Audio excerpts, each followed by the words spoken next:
Voilà, sans tarder, nous allons devoir accorder la parole au maire de la ville pour un mot d'ouverture et le lancement officiel des activités de la mutuelle de santé des enseignants dans la province éducationnelle Sud-Kivu.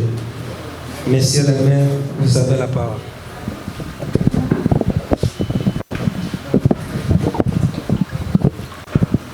Bonjour, chers enseignants.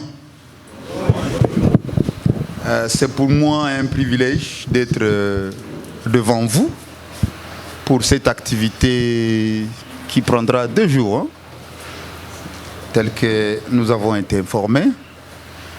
Je disais que c'est un privilège pour moi de pouvoir être devant vous.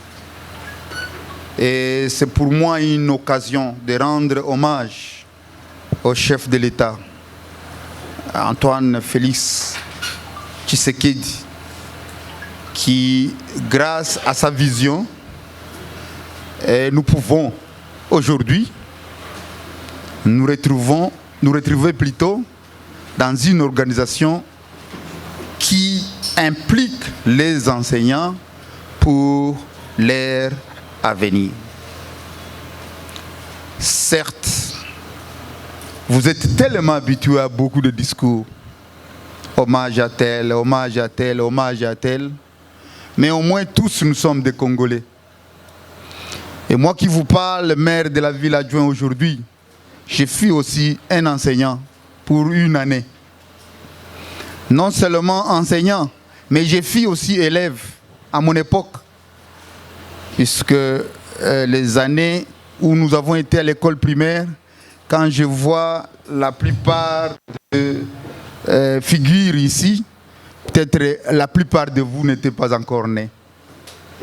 Et à notre époque, nous avons vu un maître, nous avons vu un professeur, nous avons vu en général un enseignant qui n'est pas celui que nous voyons aujourd'hui.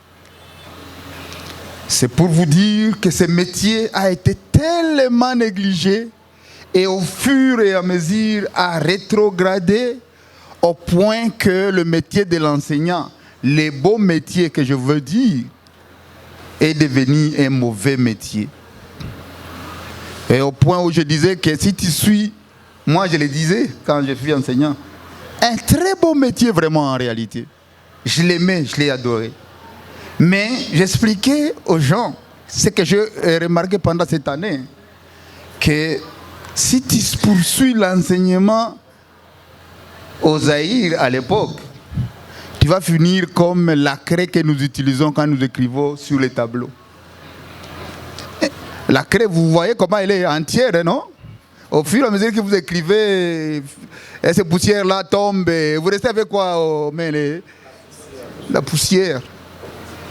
C'est ce que j'ai constaté et je n'avais pas tort puisque les années qui ont suivi, je crois que l'éducation au Burundi et au Rwanda s'est réveillée et la plupart des enseignants ont terminé leurs courses au Burundi et au Rwanda.